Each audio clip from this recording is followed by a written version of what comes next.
Good morning mga boys. So time check tayo 4:30. Dito tayo sa Winford Hotel. First day na Kings of the World Philippines. So mag-ano tayo ngayon. Official sashing sa Kaping of Valor. So tara samahan niyo ako. Dulo, dulo kaliwa po. Thank you po. Hello po. Good morning po.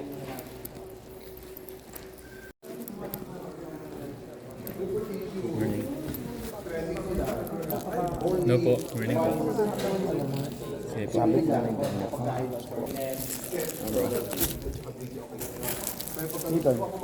Wala, hindi tumuloy eh. May shoot daw.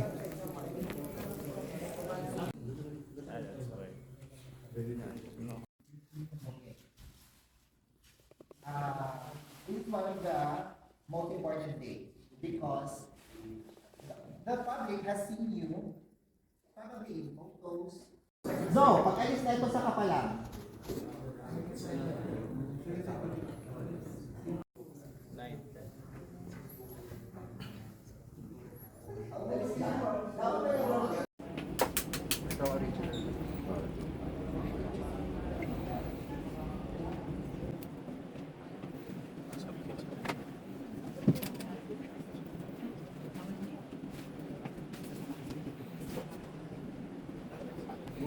What's up mga kuy? So ito, fitting na tayo ng formal natin. So nagkaroon tayo ng problema. Yung rent natin na white formal coat is hindi nagkasya. So buti merong mabait na nakipagpalit. So ito napilit natin. Kahit sikip. Sige, laban na. Kasi hindi tayo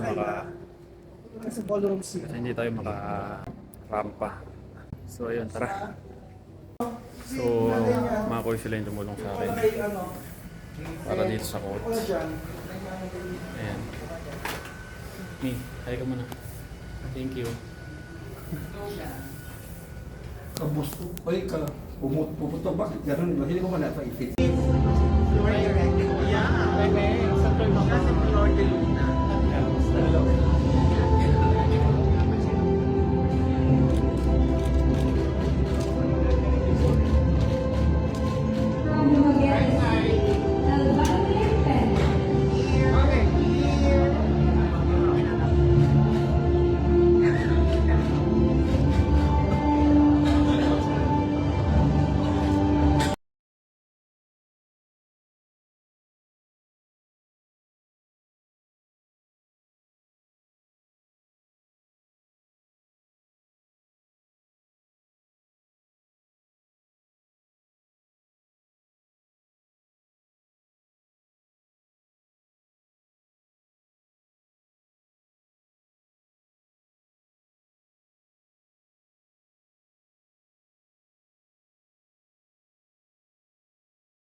Quezon.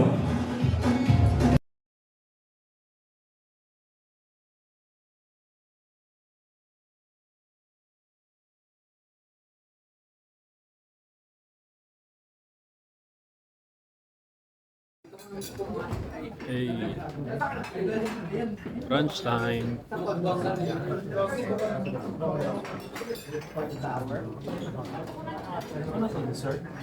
Dessert. Hey, let's go. Brunch time. Breakfast and lunch.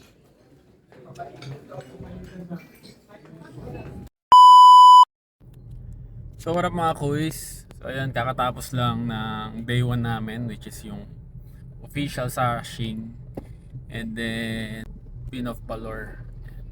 So, nakakapagod no? Nakakapagod, nakakaantok, gutom kasi nagkaroon kami ng swimwear kanina. So tiis-tiis muna tayo sa kain para hindi ma-bloated. So yun, so far masaya naman. Ayan, nagkaroon tayo ng bagong kaibigan. And then bukas maaga na naman tayo kasi ano tayo bukas?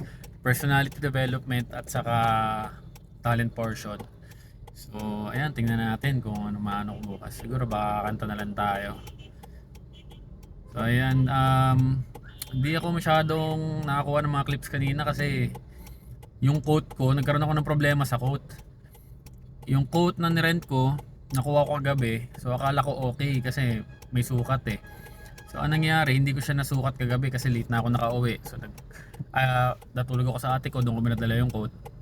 And then ayun, so okay na. Ganado na ako kanina. And then pag sukat ko, puta, hindi kasya yung coat. Sumasabog sa braso ko.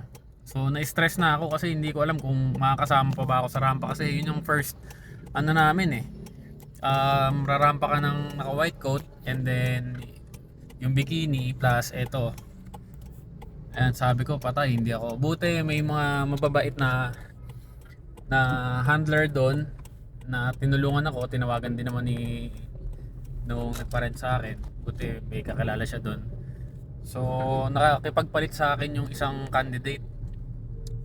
Buti nagkasya sa akin kahit medyo masikip, at least mas kasya kumpara dun sa pinadala sa akin na rent ko. So yun, so far okay naman kahit nagkaroon ng problema, kahit medyo na-stress tayo dahil nga dun. At least naitawid natin. So yun mga koys, kita-kits tayo ulit bukas, i-update ko kayo kung anong meron, yun nga yung personality development and then yung talent portion. So ayun, maraming salamat mga koy, samahan nyo ako sa journey ko na to. Madami pa tayong pagsasamahan kasi hanggang 28 pa po yung coronation.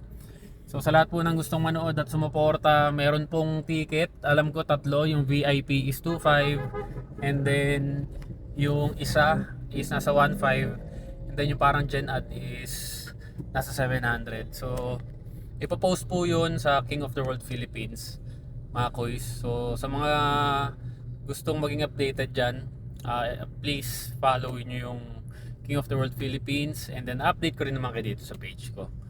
So yun, maraming salamat. Ingat kayo palagi.